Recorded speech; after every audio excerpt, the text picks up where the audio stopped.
Šeņa, tu iedomājies tepat viesnīcā, kāds ir sadurts. Asinis ir saslaucītas šallē. Un tas līķis varbūt ir tepat kaut kur noslēpts. Zenda, kāds līķis viesnīcā? Viss ir mierīgi. Ko mierīgi, bet šalle? Es nezinu, ko tu tur esi ieslaucījusi. Es? Nevis es. Zenda, tu negribi strādāt. Tā arī saki. Zeņa, ko tu runā? Nē. Tā ir. Un lūdzu, es tevi lūdzu, netrauca Feliksu ar savām muļķībām. Viņam arī ir daudz darba. Muļķe.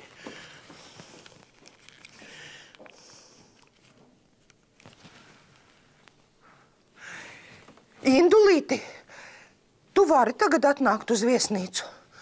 Man ļoti tev vajag satikt. Jā.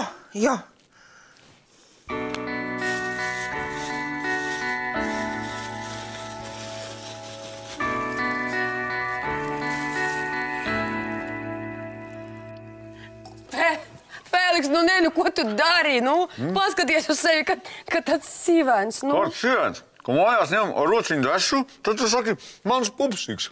Mājās ir mājās, bet te ir kafejnīca. Cilvēki atnāk sēst, bet tu te visu sacukojas. Rokas vismās nomazgāji. Loģiski, bet tāda dāmija, ka bail, zini.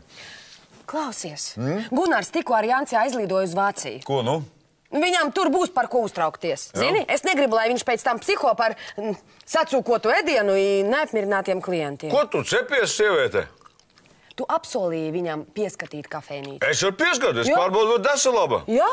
Beidz rīt, lūdzu, tev kauna nav Rīmā. Ja kāds ienāks? Tad es teikšu, te degustācija.